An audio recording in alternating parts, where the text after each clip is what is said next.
Hello friends, good morning. Welcome to my amazing sa pyara sa channel Physics Universe. I hope you are all fine at your home and we are enjoying this online lectures. So guys, today's our topic is gravitational potential energy. तो gravitational potential energy को define करने के लिए first of all I am giving one example that if I left one object up to the h1 height, जैसे कि ये एक height है और यहाँ पर एक ऑब्जेक्ट है, तो उस ऑब्जेक्ट को मैं लिफ्ट कर रहा हूँ up to the h1 height. Similarly यहाँ पर दूसरा एक ऑब्जेक्ट है. अगर ये ऑब्जेक्ट सेम ऑब्जेक्ट है और यहाँ से मैं उसको लिफ्ट करूँगा up to the h2 height, तो यहाँ पर हमें एज्यूम करना है कि दोनों ऑब्जेक्ट एक ही है, बट उसको अवल अलग लेवल पे ले जाके फिर लिफ्ट करना है up to the h2 height. अब h1 is equal to h2, but apart from that similarity, पहले हम इसकी जो इक्वेशन है उसको अगर डिफाइन करें तो दी वी नो दैट कि दोनों एक ही हॉरिजॉन्टल सरफेस पे है. अगर एक ही हॉरिजॉन्टल सरफेस पे है तो यहाँ पर जो फॉर्मूला होगी उसके अकॉर्डिंग वो फॉर्मूला हो जाएगी W ऑफ H, तो is equal to W of H1 minus W of H2. तो यहाँ पर हमें पोटेंशियल एनर्जी को डिफाइन करना है. पोटेंशियल एनर्जी कैसे डिफाइन होगी? तो the difference of work during the transition of this object, मतलब कि WH1 जब उसको लिफ्ट करना है तब कितना वर्क करना पड़ेगा, WH2 उसके लिए कितना वर्क करना पड़ेगा उसको लिफ्ट करने के लिए. तो दोनों का जो डिफरेंस है, अगर वो डिफरेंस दैट इज WH, तो दोनों अगर सेम हाइट पे होंगे so this one will be zero. तो ऑलवेज रिमेंबर कि दोनों की जो हॉरिजॉन्टल लेवल पे ले जा रहे हैं जो हम लोग, उसकी जो हाइट है, this height are same. So height अगर सेम है तो दोनों का पोटेंशियल भी सेम होगा. तो पोटेंशियल सेम होने के कारण यहाँ पर कुछ भी नया वर्क नहीं हो रहा है, ज़ीरो वर्क होगा. दैट मीन्स कि यहाँ पर उसको लिफ्ट करने के लिए जो एनर्जी यूज़ करेंगे that will be zero. Actual में एनर्जी तो ज़ीरो नहीं हो सकती क्योंकि लिफ्ट करने के लिए कुछ एनर्जी तो हम लगा ही रहे हैं, but in the effect of यहाँ पर कोई वर्क नहीं हो रहा, इसलिए हम लोग बोल सकते हैं कि जो पोटेंशियल एनर्जी है वो ज़ीरो हो गई. Clear?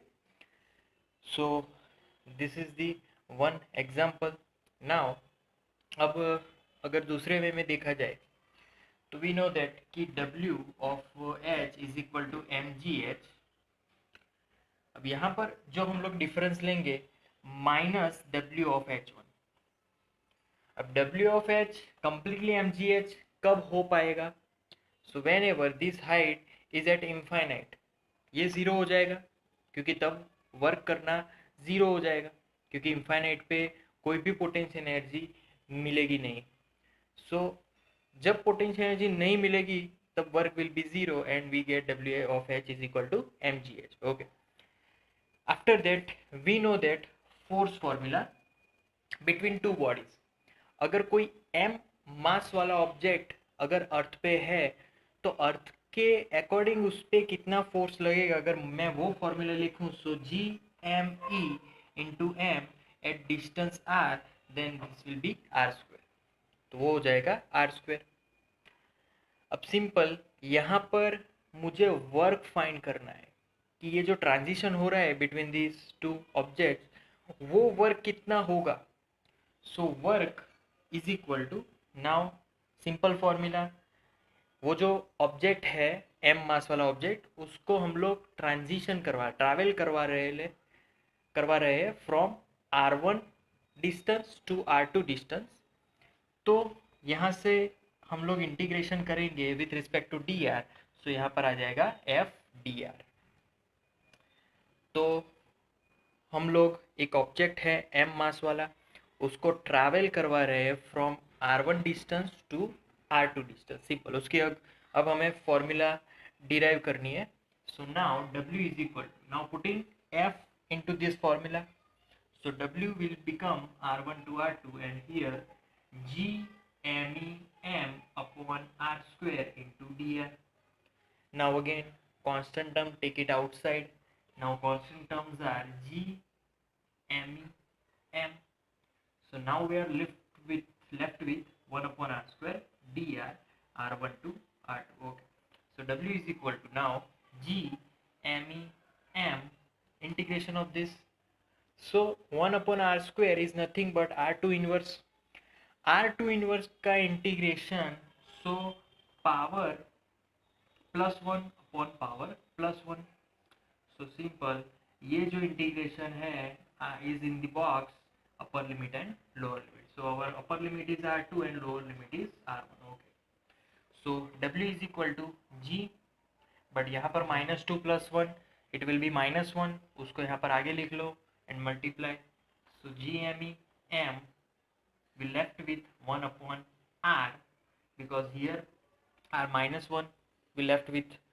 So upper limit is R2, lower is R1. Now putting upper limits and lower limits, we get 1 upon upper limit minus 1 upon lower limit. So this is the work done for an object which is traveling from R1 to R2. Okay. सो ये work हो गया. अब ये जो हम work कर रहे हैं उसके अकॉर्डिंग जो एनर्जी चाहिए that is called potential energy. तो अगर मुझे पोटेंशियल एनर्जी लिखना हो, उसकी अगर फॉर्मूला इसके हिसाब से लिखनी हो कि भाई एक पॉइंट है उस पर पोटेंशियल एनर्जी कितनी मिलेगी, तो सिंपल कि मुझे r डिस्टेंस पे पोटेंशियल एनर्जी फाइंड करनी है. सो यहाँ पर इक्वेशन में मैं r2 की जगह r लिख लूँगा और r1 की जगह वो जो पोटेंशियल एनर्जी है it is with respect to infinite distance. So r1 at infinite. So now we are left with v is equal to minus GMEM upon r. So this is the potential energy formula at distance r, and the other object we assume that object at infinite distance. So यहाँ पर हमें infinite से ये जो formula मिली, जब कभी भी ये फॉर्मूला ऐसी दिखे तो हमें समझना है कि कहाँ से कंपैरिजन हुई है. So that distance is from infinite. Infinite से कंपैरिजन हुई है. अगर इनफाइनाइट से कंपैरिजन नहीं हुई और हमारी जो सरफेस है उस पे ही ऑब्जेक्ट ने ट्रैवल किया है, तो हमें ये फॉर्मूला लिखनी है कि एक डिस्टेंस माइनस फिर 1 अपॉन दूसरा डिस्टेंस. तो उससे उन दोनों के बीच का जो पोटेंशियल एनर्जी डिफरेंस है वो मिलेगा. So this gives us potential energy difference, and this formula gives potential energy at that particular point which is at distance r. So clear guys? So that's it for today guys, gravitational potential energy. Thank you so much for listening my video lectures till the end. That means a lot to me. Please like my videos and subscribe my channel.